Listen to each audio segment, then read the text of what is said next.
Hello, नमस्कार दोस्तों। आप लोग तो ठीक ही होंगे। आज हम लोग पढ़ेंगे भूगोल। आप लोग बहुत पढ़े होंगे भूगोल, 9, 10, 11, 12, या फिर कंपटीशन भी तैयारी करते होंगे तो पढ़े भी होंगे।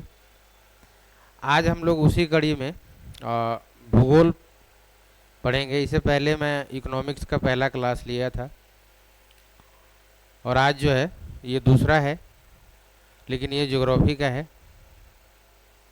अब आज हम समझते हैं स्टार्टिंग से कि ज्योग्राफी, जब हम पढ़ने निकलते हैं कि ज्योग्राफी यानी कि भूगोल, ठीक है, भूगोल, तो मन में ये सवाल पैदा होता है कि आखिर भूगोल क्या है ना। तो सबसे पहले तो हम ये देखेंगे कि भूगोल क्या है, ठीक है।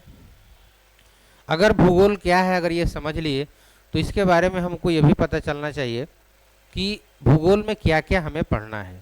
भूगोल में क्या क्या हमें पढ़ना है। वैसे प्रकार तो इसका कोई एक्चुअल कोई प्रकार नहीं है, लेकिन अध्ययन के दृष्टिकोण से इसको हम मान सकते हैं कि भूगोल दो टाइप्स के होते हैं। एक प्रकार है, प्रकार। अब ये प्रकार जो है ये दो तरीके का होता है भूगोल। इसको आप कह सकते हैं कि राजनीतिक भूगोल और दूसरा भौतिक भूगोल, ठीक है। तो प्रकार पढ़ेंगे, फिर जो भूगोल में विषय वस्तु होंगे, जो भी विषय वस्तु होंगे, क्या क्या पढ़ना है, इसमें कौन कौन से चैप्टर पढ़ना है, इसके बारे में। तो अगला हमारा जो होगा वो कि विषय वस्तु क्या होगा, विषय वस्तु इसका क्या होगा, ठीक है। ये देखने में लग रहा है कि मात्र 3 टॉपिक है, लेकिन ध्यान रखिएगा ये 3 टॉपिक नहीं है, बहुत बड़ा टॉपिक है। अगर ये जो हम तो देखें कि पूरा ओवरऑल, ना ही ये भारत के बारे में हम कह रहे हैं और ना ही ये पूरे विश्व के बारे में है कि भूगोल का ऐसे फ्रेमिंग हो सकता है, ऐसे प्रकार हो सकता है, ऐसे विषय वस्तु हो सकता है। अब इसके आगे हम चलेंगे। सबसे पहले शुरुआत करते हैं भूगोल क्या है, ठीक है। तो आप जानते होंगे कि भूगोल जो शब्दावली है, जो आपका भूगोल शब्द है, ये 2 शब्दों से मिलकर बना है। एक भू है और दूसरा क्या है, ये गोल है। आप लोग शुरू से पढ़ते आ रहे होंगे। तो ये आपके काम आने वाला अब नहीं है। ये दूधा भाता वाला जो है, कह सकते हैं ये दूधा भाता वाला आपका डिफिनेशन हो गया। ये सिर्फ शब्द का अर्थ है। भूगोल, भू का मतलब आप जानते होंगे क्या होता है, पृथ्वी, पृथ्वी, और गोल का मतलब समझ ही रहे हैं, अध्ययन।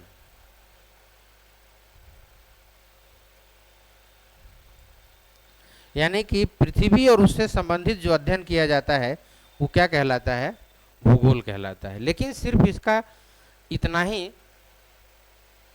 परिभाषा नहीं है, ये तो सिर्फ इसके शब्द के अर्थ हैं। भूगोल का अगर मेन रूप से अगर हम कहें कि परिभाषा क्या हो सकता है, तो भूगोल का मतलब होता है कि पृथ्वी और पृथ्वी पर निवास करने वाले सभी चीजों का आवरण, चाहे वो जीव हो या फिर अजीव हो, सभी को, जे सभी के बीच में एक अंतर संबंध है।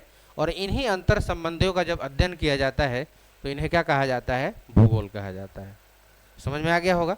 मतलब भूगोल एक ऐसा विषय वस्तु है, एक ऐसा विषय है जिसमें पृथ्वी और पृथ्वी पर निवास करने वाले या रहने वाले जीवित और अजीवित वस्तुओं एवं सब मतलब चीज़ों के जो अंतर संबंध है उसका जब अध्ययन किया जाता है तो उसे क्या कहते हैं, भूगोल कहते हैं, ठीक है।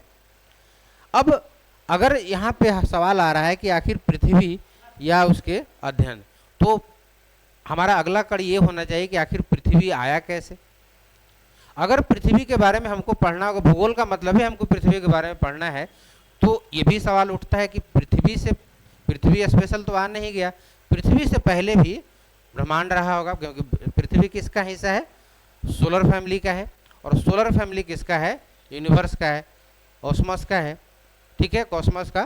तो अब समझते हैं हम कि जो भूगोल पृथ्वी है, थोड़ा सा बता देते हैं उसके बारे में, फिर तो भौतिक भूगोल में हम लोग पढ़ेंगे ही, थोड़ा सा अलग से इसके बारे में बताते हैं। देखिए, लगभग कहा जाता है कि पूरा ब्रह्मांड की उत्पत्ति, आज आप लोग समझ जाएंगे कि पूरे ब्रह्मांड की उत्पत्ति कैसे हुई है। यहाँ से भी एक क्वेश्चन बनता है, एक या दो तीन क्वेश्चन यहाँ से बनते हैं। सबसे पहले समझते हैं कि पहले ब्रह्मांड की उत्पत्ति, तो ब्रह्मांड की उत्पत्ति कैसे हुई। तो ये भूगोलवेताओं का ये मानना है कि पहले कुछ भी नहीं था, एक सिर्फ और सिर्फ शून्य था। मान लेते हैं कि ये क्या था, शून्य था, और उस शून्य का ग्रेविटेशनल फोर्स जो है एकदम समझ लो कि लिमिट ही नहीं था, लिमिटलेस था वो, मतलब उसकी कोई सीमा नहीं है कि उसका ग्रेविटेशनल फोर्स कितना है। तो इसके कारण से ये किसी भी वस्तु को क्या करता था, किसी भी चीज को, अभी तो हमको नहीं पता कि क्या था नहीं था, हमको पता ही नहीं था कि अभी क्या था, हम सिर्फ ये समझ रहे हैं कि ब्रह्मांड की आखिर उत्पत्ति हुई कैसे। तो शुरुआत में एक शून्य था, क्या था, शून्य था, जिसको सिंगुलरिटी कहा जाता है। बहुत जरूरी है, पूछा जाता है, इसका क्या कहा जाता है, सिंगुलरिटी, यही सिंगुलरिटी है।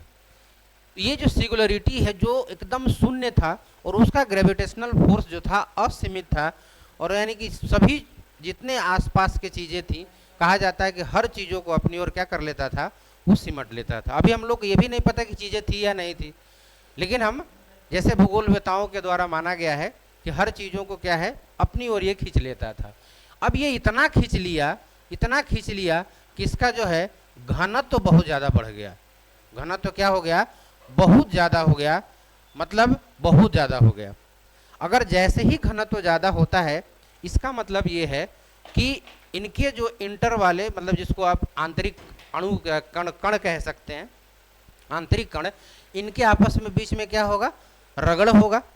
रगड़ होने के बाद क्या होता है कि टेम्परेचर जो है, फिर ये टेम्परेचर भी क्या होने लगा, मतलब जो ताप है वो भी क्या हो गया, ये भी बहुत ज़्यादा बढ़ गया। क्या हो गया, बहुत ज़्यादा बढ़ गया। अब जैसे ही बढ़ा तो टेम्परेचर इतना बढ़ गया, इतना बढ़ गया कि इसमें एक विस्फोट हुआ, जिसको कहा जाता है महाविस्फोट।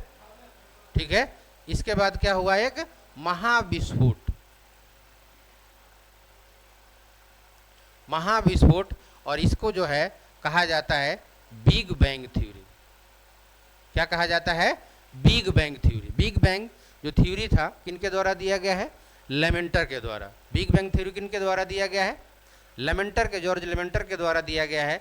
उनके द्वारा बताया गया कि शुरुआत में एक महाविस्फोट हुआ, और वो महाविस्फोट होने के बाद ये दिखा, महाविस्फोट जैसे हुआ तो महाविस्फोट में देखा गया कि उसमें तीन चीजें निकल के आता है महाविस्फोट के बाद।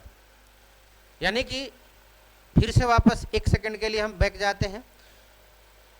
सबसे पहले किसी को कुछ नहीं पता क्या था क्या नहीं था, लेकिन एकदम शून्य था, उसका ग्रेविटेशनल फोर्स असीमित था, मतलब उसकी कोई सीमा ही नहीं थी। तो हर चीजों को आपस में क्या कर रहा था, अपनी ओर खींच रहा था। अब वो इतना ज्यादा डेंस हो गया, इतना ज्यादा घनत्व उसका हो गया कि वो आपस के जो उसके आंतरिक जो कण थे वो इतना ज्यादा आपस में रगड़ करने लगे। रगड़ करने के बाद उसका टेम्परेचर इतना ज्यादा हो गया कि ये बर्दाश्त, जिसको कहा जाता है बर्दाश्त से बाहर हो गया। तब उसमें एक विस्फोट होता है, जिसको बिग बैंग थ्योरी कहा जाता है।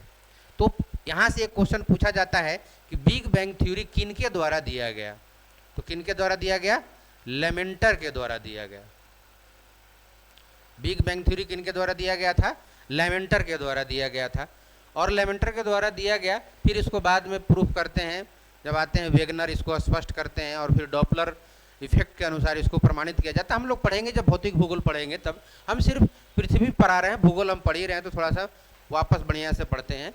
तो लेमेंटर के द्वारा इसको क्या किया गया, बताया गया कि ये बिग बैंग थ्योरी ही है, जिसके कारण से क्या हुआ, एक बड़ा महाविस्फोट हुआ। और बड़ा महाविस्फोट हुआ तो विस्फोट होने के बाद इसमें से तीन चीजें हमको नजर आया। पहला पदार्थ, दूसरा समय, और तीसरा जो है आपका पदार्थ हो ही गया, समय हो ही गया, और अगला जो है दिशा, जिसको स्थान आप कह सकते हो। यानी कि ये तीन चीजों का उत्पत्ति हुआ। ठीक है, अब ये वापस से जो चीजें विस्फोट होकर के अलग अलग हुआ था, फिर वो आपस में उनका ग्रेविटेशनल फोर्स इतना ज्यादा था कि वो भी किसी न किसी चीज को क्या कर रहे थे, आपस में सबको पकड़ के मतलब खींच करके एक कर दे रहे थे। उनमें वापस से फिर वही स्थिति, डेंस बहुत ज़्यादा हो गया, टेम्परेचर बढ़ा और फिर से महाविस्फोट हुआ, फिर से वापस वो पकड़ा तो वो पदार्थ, फिर वापस यही सब सारी चीज़ें हो रही थी। अब ये जो पदार्थ की बात, यानी कि अब पहली बार हमको जानने को ये मिला इस ब्रह्मांड में क्या आया, तीन चीज़ें आई। क्या क्या? पदार्थ आया, समय आया और क्या आया, स्थान आया। तीन चीज़ें आई। तो ये पदार्थ जो आया, ये पदार्थ में दो तरीके का पदार्थ हमको देखने को मिलता है। हम मान लेते हैं कि अभी ब्रह्मांड की उत्पत्ति का 1 सेकंड हुआ है, तो इसमें दो चीजें आई। एक मूलकण की उत्पत्ति होती है, मूलकण, और दूसरा प्रतिकण।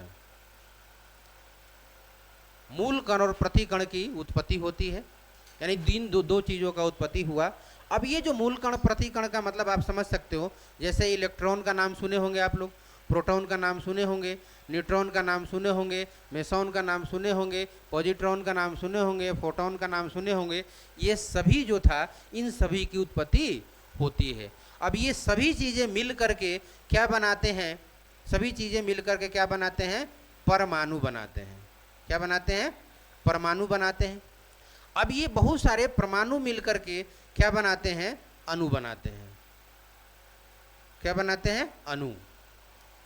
ठीक है, और ये बन करके क्या बना, अब जाके यहाँ से अब सबसे पहला जो तत्व की उत्पत्ति हुई थी, पूछा जाता है कि सबसे जो पहली बार जो तत्व बना, उस तत्व का क्या नाम था, हाइड्रोजन। यानी इस ब्रह्मांड में अगर कोई पहला तत्व की उत्पत्ति होती है तो वो कौन सा तत्व था, हाइड्रोजन। अब ये हाइड्रोजन का संलयन होता है, बहुत सारे हाइड्रोजन का संलयन इतना ज़्यादा होता है, इतना ऊर्जा निकलता है कि ये जो है वापस से जाके एक अलग तत्व बना लेता है, और ये हाइड्रोजन का क्या होता है, संलयन होता है, और संलयन होकर क्या बना लेता है, हीलियम बना लेता है। ठीक है, अगर यहाँ पे कोई दिक्कत होता है तो इसको आप लोग स्क्रीनशॉट ले लीजिएगा, वापस से आराम से उसको बैठ के देखिएगा।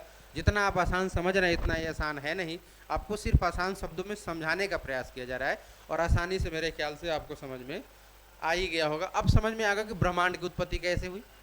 अब ये हाइड्रोजन मिल करके हीलियम बना, अब ये वापस से हीलियम का भी संलयन होता है, वापस से कार्बन, फिर कार्बन के बाद आपको लोहा, फिर ऐसे कर करके क्या होता है, तत्वों का निर्माण होता जाता है। और इसके बाद अब क्या है, ये भी आपस में क्या करेंगे, मिलेंगे, सब संकुचित होंगे। संकुचित होने के बाद बादलों, गैसों का ये समूह बनता है, और अंततः ये क्या, एक फिर से वापस एक पिंड बनता है जिसको कहा जाता है आकाश गंगा। और आकाश गंगा के बाद फिर नक्षत्र बनते हैं, नक्षत्र बनते हैं, फिर तारामंडल, फिर तारा, और फिर तारा के बाद आपको बहुत सारे ग्रह बनते हैं, ग्रहों के बाद उपग्रह बनते हैं। तो उन्हीं ग्रहों में से एक ग्रह का नाम है आपका क्या, पृथ्वी। एक ग्रह का क्या नाम है, पृथ्वी। तो हम लोग यहाँ तक पहुँचे, ये जानना आपको जरूरी था। और यहाँ से एक दो क्वेश्चंस भी आते हैं। बिग बैंग थ्योरी किसने दिया, तो लेमेंटर ने दिया। बिग बैंग थ्योरी क्या था, बिग बैंग थ्योरी के फलस्वरूप क्या निकला, तो तीन चीजें निकल के आती है, पदार्थ, समय और स्थान। ठीक है, ये जब ब्रह्मांड की उत्पत्ति होती है तो उत्पत्ति होने से क्या था, पहले तो एक शून्य था जिसका ग्रेविटेशनल फोर्स सर्वाधिक था। सबसे पहले कौन कौन से मूलकण प्रतिकण निकले, तो इलेक्ट्रॉन, प्रोटॉन और न्यूट्रॉन। सबसे पहले प्रोटॉन था, प्रोटॉन, उसके बाद इलेक्ट्रॉन। जो खोजकर्ता पे मत जाइएगा कि यूगेन गोल्डस्टीन और रदरफोर्ड वगैरह खोज किए हैं, उसकी बात अलग है। ये जो आपका पहले से था।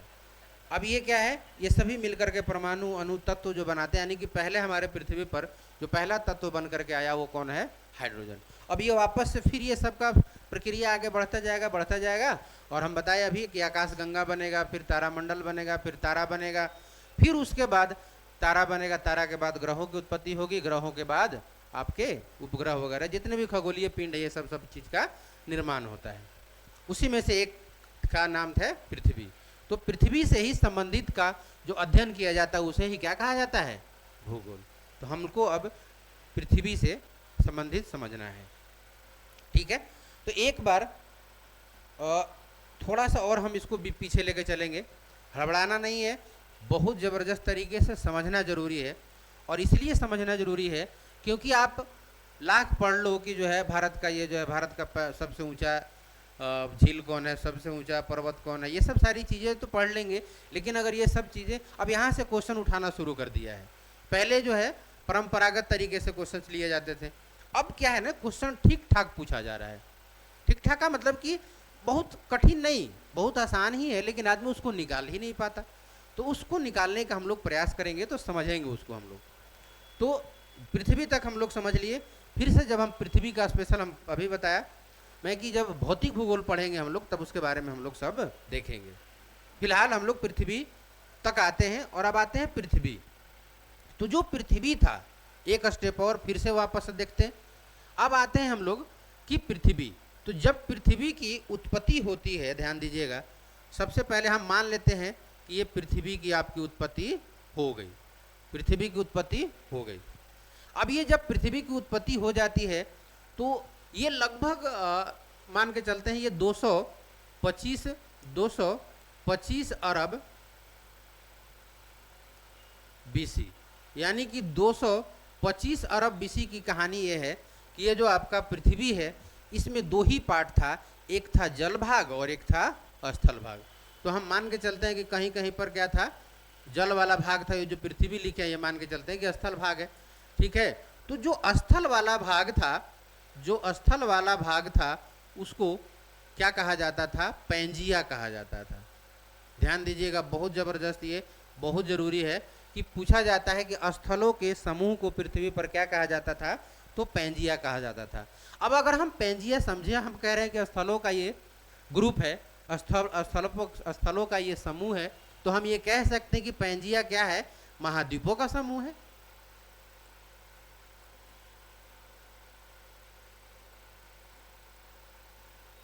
बताइए, कह सकते कि नहीं कह सकते? बिल्कुल कह सकते। यानी कि पैंजिया क्या है, पैंजिया आपका महाद्वीप, जितने महाद्वीप हमारे पास हैं, आपको पता है 7 महाद्वीप है, जिलेंडिया तो बाद में आया, मतलब ये कहा जा रहा है कि अब जिलेंडिया भी एक महाद्वीप है। तो आपका लगभग 225 अरब वर्ष पहले ये दो भागों में बटा पृथ्वी, एक जल भाग और एक स्थल भाग। तो स्थल भाग वाले को क्या कहते हैं, पैंजिया। पैंजिया मतलब क्या होता है, महाद्वीपों का समूह। पैंजिया मतलब क्या होता है, महाद्वीपों का समूह।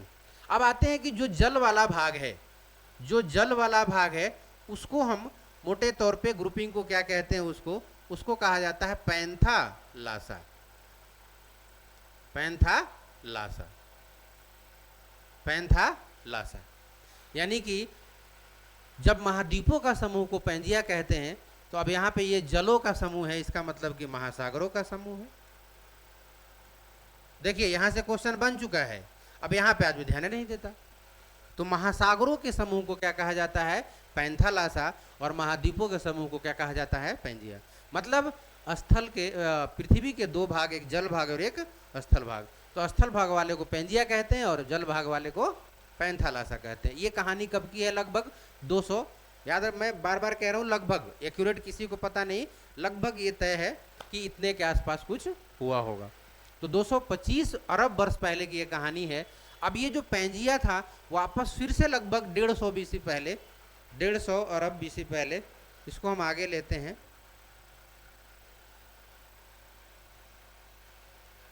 ठीक है, आगे हम लोग क्या पढ़े, अभी हम लोग दो पार्ट में पढ़े।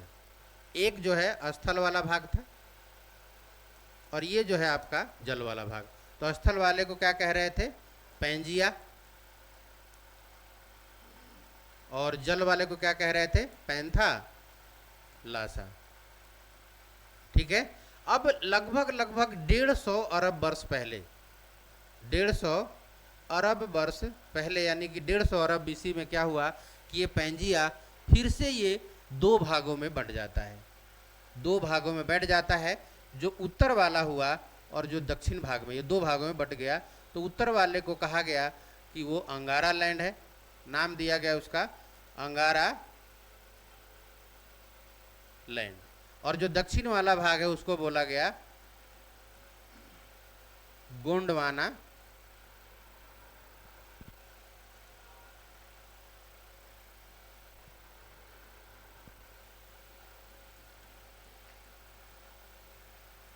गोंडवाना लैंड।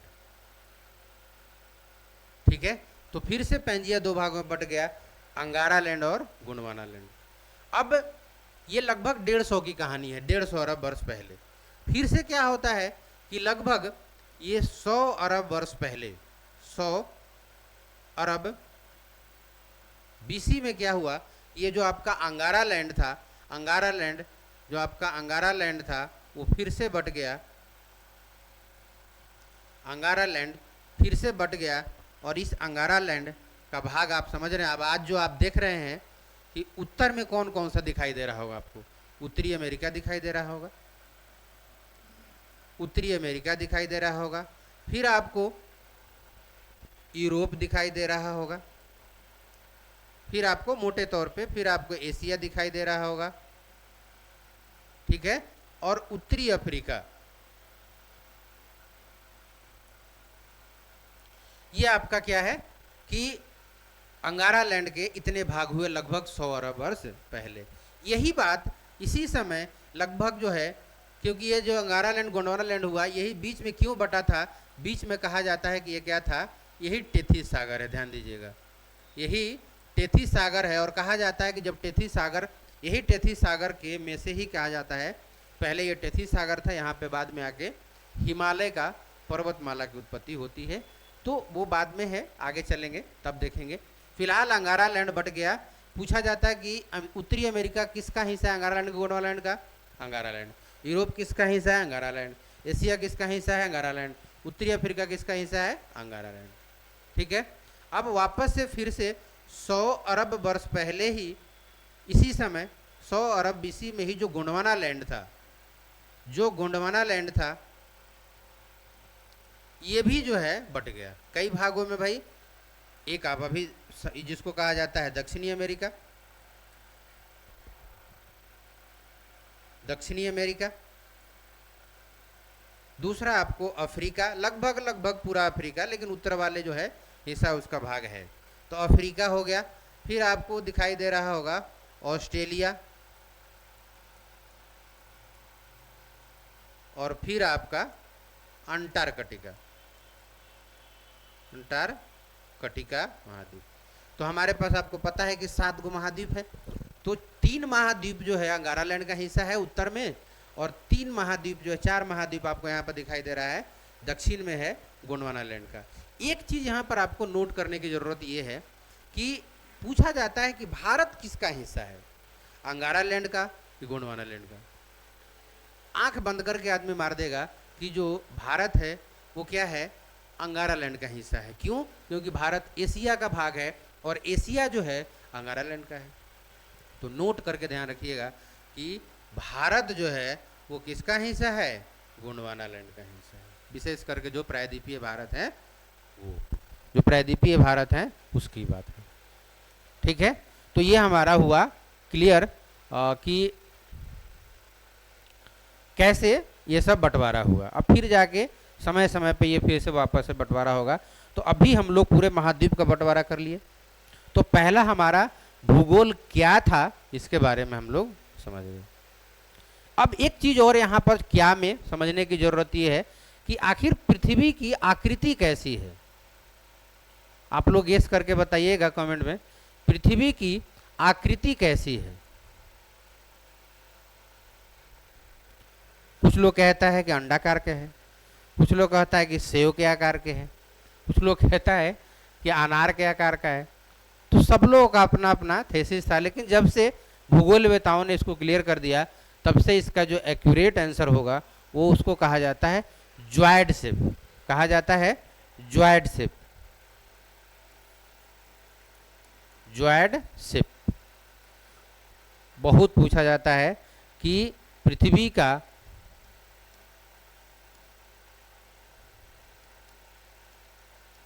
जो आकृति है वो कैसा होता है, ज्वाइड का। तो ये हमारा क्या वाली जो कहानी थी, यानी पृथ्वी की जो समझ जो होना चाहिए क्या वाली कहानी, तो वो हमारा कंप्लीट हुआ। अगला हमारा जो आता है वो कौन है, पृथ्वी का प्रकार, मतलब भूगोल का प्रकार। ठीक है, अब आगे हम चलते हैं।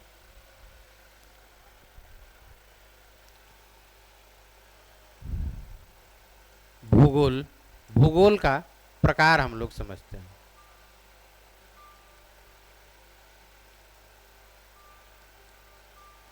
क्या तो हो ही गया है, अब आते हैं हम लोग प्रकार पे। तो अभी हम लोग पढ़े कि पृथ्वी के जो प्रकार हैं, मैंने भूगोल के जो प्रकार है, एक हम लोग पढ़ रहे थे राजनीतिक भूगोल,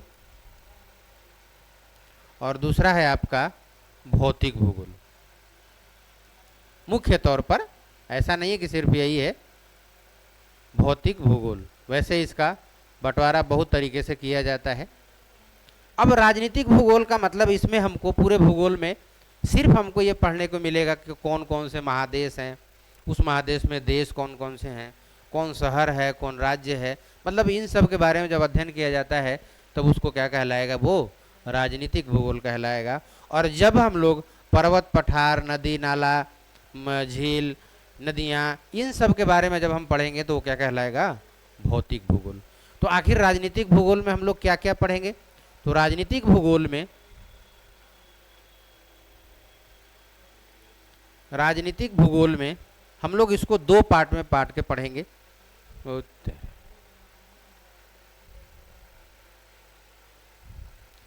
एक है भारत का भूगोल, भारत का राजनीतिक भूगोल, और दूसरा है विश्व का राजनीतिक भूगोल।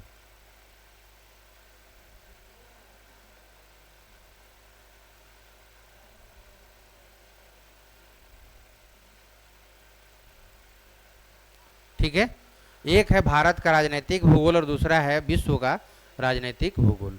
उसी प्रकार यहाँ पर आएंगे तो सबसे पहले तो हम लोग पढ़ेंगे भौतिक भूगोल, मतलब पृथ्वी की उत्पत्ति, उसकी संरचना, आंतरिक संरचना, फिर उसका क्या क्या, उसमें पृथ्वी की गतियाँ कैसी होती हैं, गतियों का प्रभाव क्या होता है, फिर उसके कारण, उसका प्रभाव के कौन क्या क्या चीज़ें निकल के आती हैं, ये सब सारी चीज़ें भौतिक भूगोल में पढ़ेंगे। ठीक है, ये सब आपका भौतिक भूगोल का बात है। और यहाँ पे हम आते हैं भारत का राजनीतिक भूगोल और उसके बाद विश्व का राजनीतिक भूगोल। मोटे तौर पर हम ये कह सकते हैं कि अभी से जो हमारा अभी क्लास स्टार्ट होगा, जैसे धीरे धीरे सब करेंगे, लेकिन अभी मोटे तौर पे पहले जब हम स्टार्ट करेंगे तो हम लोग भारत को, अभी विश्व का, भारत को छोड़कर अभी विश्व का राजनीतिक भूगोल इसको समाप्त कर लेंगे और शुरुआत करेंगे हम लोग महाद्वीपों का मानचित्रण। बस यहीं से आपका, अगर आपको जानना चाहिए सब सारी चीज़ें कि अगर आपका मैपिंग बढ़िया है, अगर आपका मैपिंग बढ़िया है तो आप आधे से ज़्यादा क्वेश्चन कर ले जाएंगे। अगर आपको थोड़ा मोड़ा भी आता हो, और आजकल जो क्वेश्चन पूछे जा रहे हैं मैप बेस्ड ही पूछे जा रहे हैं ज़्यादातर, अगर मैप आपका क्लियर है तो ज्योग्राफी के बहुत सारे जो क्वेश्चंस हैं क्लियर हो जा रहे हैं सिर्फ मैप से। तो आपको मैप बहुत ज़रूरी है, और आप विश्वास मानिए, अगर मेरे साथ आप चलेंगे, मेरे साथ अगर लगे रहे आप, तो बहुत कम समय में जो है आपको, जितना ज़रूरी है समय तो लगेगा ही, लेकिन आपको बहुत कम समय में महाद्वीपों के, जितने महाद्वीप हैं सभी महाद्वीपों का चित्रण जो है हम लोग के दिमाग के सामने चित्रित होगा। ठीक है, एकदम फ्रेश एकदम, और यही होना चाहिए मानचित्रों के पढ़ने का मतलब। तो हम लोग सभी सातों महाद्वीप के बारे में पढ़ेंगे। सातों महाद्वीप के पढ़ने के कैसे पढ़ेंगे, सबसे पहले हम लोग पढ़ेंगे एशिया, सबसे पहले पढ़ेंगे हम लोग एशिया। थोड़ा सा आप लोग विश्व का मानचित्र देख लीजिए, थोड़ा सा आप लोग विश्व का मानचित्र देख लीजिए।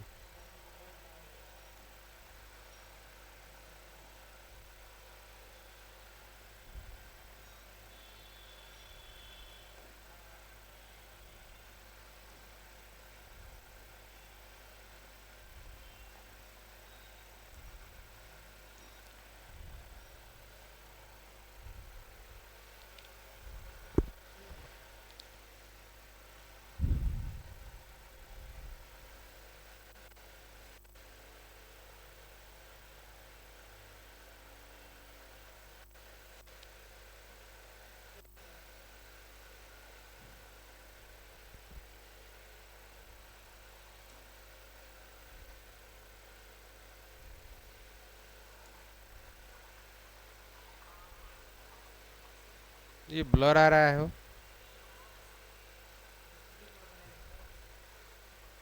अच्छा ठीक है, इसको बैक करके एचडी वाला थोड़ा दिखा दीजिए।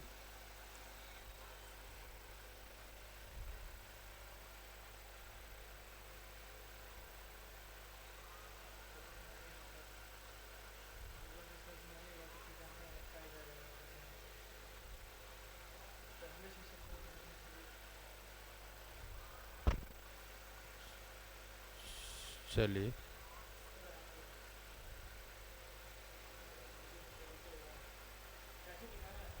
World map.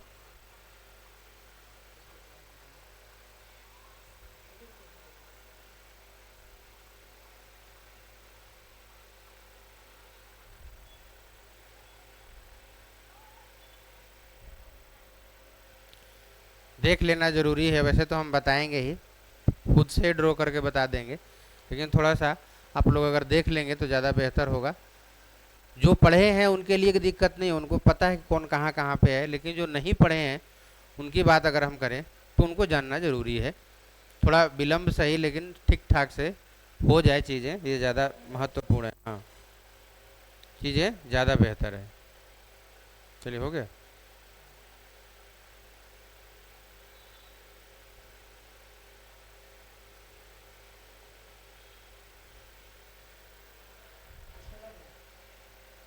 ले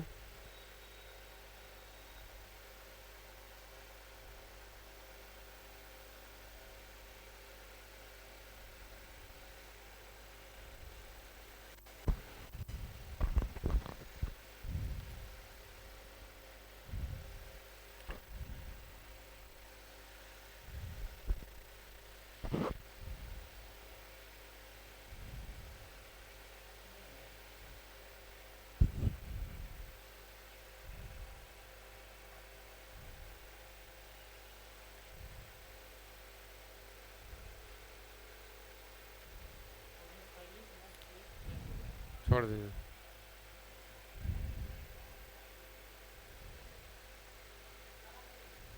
वही वाला डायरेक्ट खोलिए ना।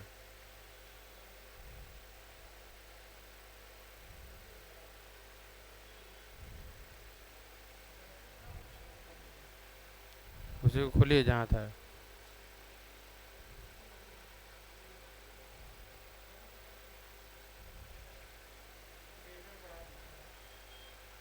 हाँ,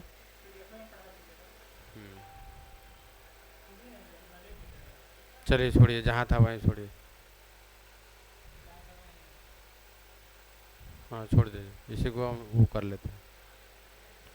चलिए, हाँ एचडी तो है ही।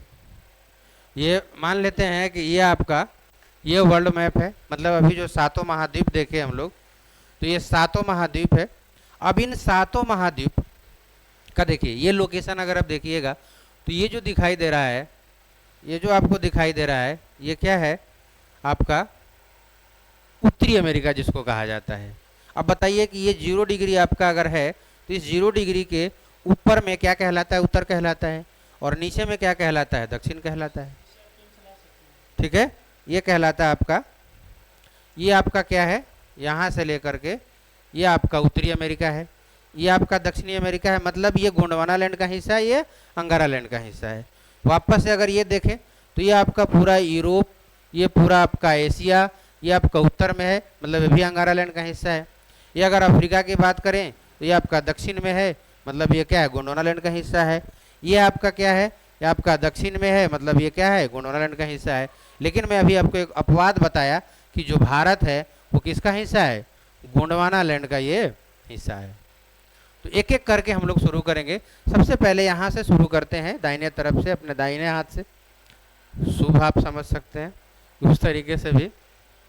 तो ऑस्ट्रेलिया से शुरू करेंगे, ऑस्ट्रेलिया महाद्वीप से शुरू करेंगे, फिर अपने एशिया पे आएंगे, फिर एशिया के बाद यूरोप पे आएंगे, फिर यूरोप के बाद अफ्रीका पे आएंगे, और अफ्रीका के बाद उत्तरी अमेरिका पे, उत्तरी अमेरिका के बाद दक्षिणी अमेरिका के, और लास्ट में हम लोग अंटार्कटिका के बारे में देख लेंगे, या फिर इसी को पहले देख लेंगे, जो भी होगा। तो अभी के लिए वीडियो बहुत लंबा हो जाए, आप लोग का फरमाइश भी तो बड़े गजब गजब रहता है, मतलब ज़्यादा समय भी ना लगे और बहुत सारा चीज़ मिल भी जाए। तो इतना में आपको बहुत सारा चीज़ मिल गया होगा और नेक्स्ट क्लास में हम देखेंगे। अभी के लिए जब हम एक एक शुरुआत करेंगे ऑस्ट्रेलिया से, तो अब की बार जब ऑस्ट्रेलिया शुरू करेंगे तो वो क्या हो जाएगा, उसका पूरा एक वीडियो में ख़त्म कर दिया जाएगा। फिर उसके बाद एक एक करके अलग अलग करके देखेंगे जितना क्लास में हो पाएगा। तो अभी के लिए जो आपका परिचय रहा भूगोल का वो ख़त्म, और अब फिर नेक्स्ट वीडियो में हम मिलेंगे। तब तक के लिए धन्यवाद।